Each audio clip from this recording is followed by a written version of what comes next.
Oi pessoal, eu sou a Juna e tô aqui hoje para compartilhar com vocês uma análise sob a ótica psicanalítica, o mangá BL Teen Conte, da editora New Pop. Cara, eu comecei a ler sobre psicanálise lá para 2019, então se um pouco antes disso, alguém virasse para mim e falasse que em 2025 eu estaria publicando uma análise de um mangá, eu ia ficar tipo...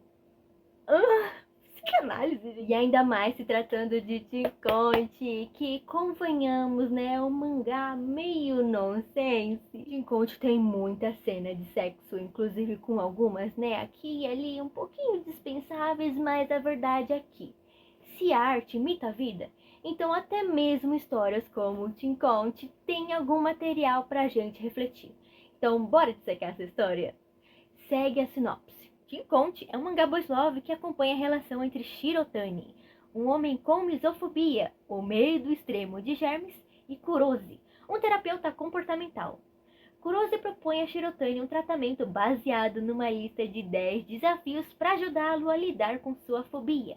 Conforme avançam, a relação entre os dois vai ficando cada vez mais íntima. E o mangá explora temas como trauma, obsessão e limites nas relações afetivas. Ok? Agora vamos cavar um pouquinho mais. Vamos pegar toda essa bagunça, um pouquinho aqui, um pouquinho ali, costurar umas coisinhas e encontrar algum sentido no meio disso tudo?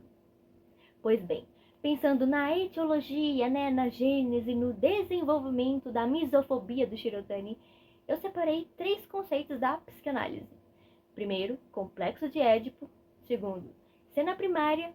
E terceiro, transferência ou amor de transferência. Primeiro, complexo de Édipo.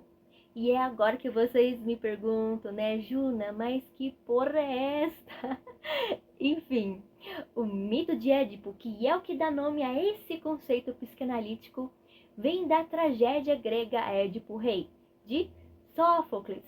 E eu super recomendo que vocês busquem porque é uma história muito bacaninha. Freud pegou esse enredo, que é muito trágico e transformou na sua teoria, que diz respeito a esse período entre os 3 e os 6 anos de idade, onde a criança desenvolve um grande apego amoroso por um dos genitores e, ao mesmo tempo, fortes sentimentos de rivalidade pelo outro. No caso do Shirotani, essa dinâmica aparece na idealização e no desejo infantil de se casar com o pai, o que é super comum e até esperado nesse estágio do desenvolvimento, porque, pensa comigo, imagina você, criança, quem é a sua figura assim que você mais ama na face da Terra? Claro que vai ser um dos genitores, ou uma figura de cuidado, então, ok.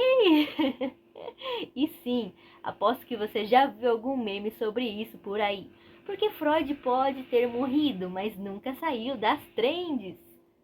Agora, pegue esse conceito do complexo de Édipo e guarda aqui, no seu bolso, porque já já a gente vai voltar nele, beleza? Segundo, a cena primária.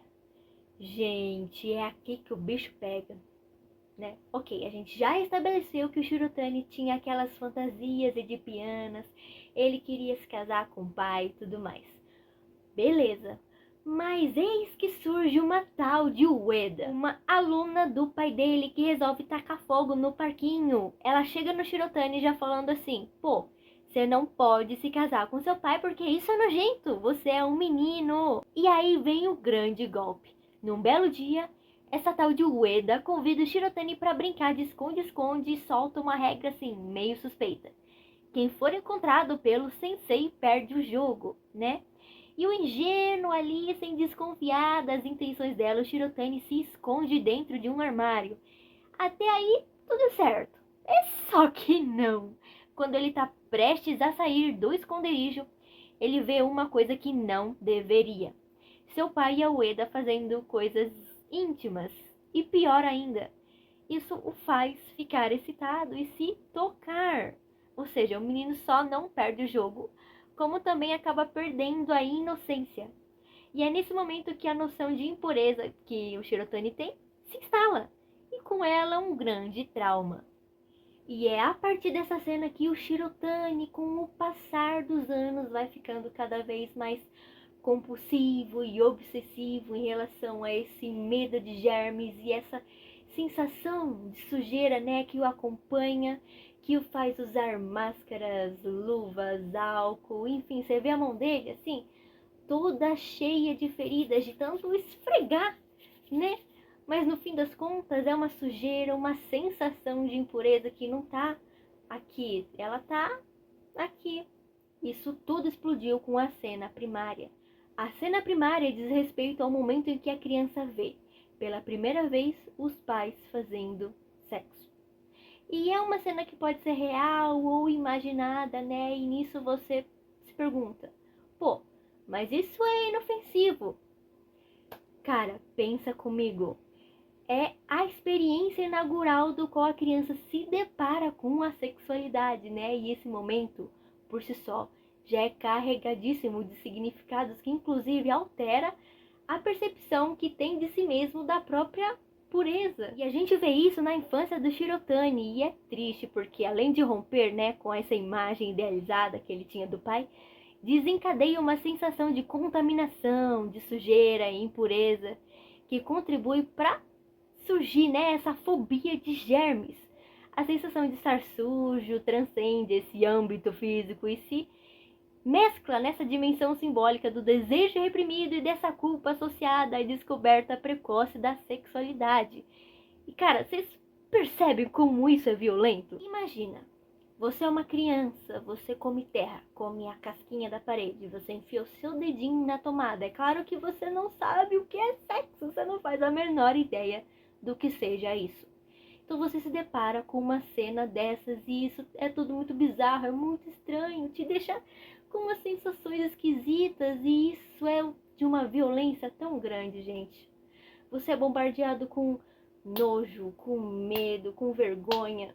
E é muito interessante como essas formulações de Freud de anos e anos atrás ainda podem ser resgatadas para a atualidade para enriquecer essa discussão a respeito de, pô, não faça sexo perto de crianças ou mesmo de bebês, né? Por mais que eles estejam ali pertinho, ali dormindo no bercinho, porque eles captam esses estímulos, esses sons diferentes, eles não sabem o que está acontecendo e podem interpretar como violência. Aí o bendito vai lá e faz, dizendo que isso não vai dar em nada. Beleza, vamos ver daqui a alguns anos, né, como que vai estar a cabecinha dessa pessoa, gente. Tanto de Shirotani que não tem por aí. Terceiro, a transferência na relação terapêutica. Agora eu vou pedir para vocês resgatarem aquele conceito do complexo de Édipo que eu falei lá atrás. Pegou?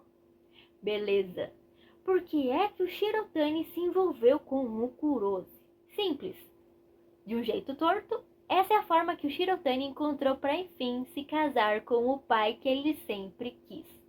Ao se envolver com o Kurose, que assumiu simbolicamente essa função paterna, ele dá um jeitinho de concretizar esse desejo edipiano reprimido de um jeito que faz sentido socialmente.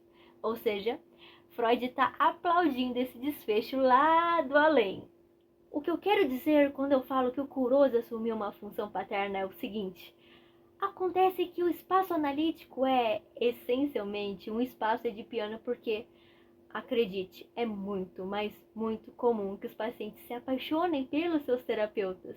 Inclusive, isso está relatado na própria história da psicologia e tem até uma série da Globoplay, Sessão de Terapia, que tem um arco falando só sobre isso. Mas por que que isso acontece? Porque os pacientes costumam projetar na figura do analista sentimentos e desejos inconscientes que anteriormente, que originalmente eram dirigidos para figuras parentais, que eram dirigidos para figuras de cuidado. E o terapeuta, ele acaba sendo colocado nessa figura de cuidado por quê? O terapeuta é aquele que vai oferecer acolhimento, compreensão, é aquela figura assim, né? Que te respeita e que te fornece, inclusive, uma base segura para que você se desenvolva. O que, de certa forma, remete ao cuidado que as crianças buscam nos pais. isso é um terreno fértil para que essa transferência apareça, que nada mais é do que repetições de padrões emocionais do passado para o presente. Deu para entender como é que o Kurosi tá ali reencenando essas fantasias edipianas que estão brotando do inconsciente do Shirotani, né? Então ele acaba se casando com o pai dele, só que sem necessariamente casar com o pai dele, porque ele tá com o Kurosi. Gente, é uma loucura, né? Uma coisa que eu falo para os meus analisandos é que o adoecimento psíquico é como se fosse uma colcha de retalhos, né? Com vários componentes aqui e ali se somando e enfim.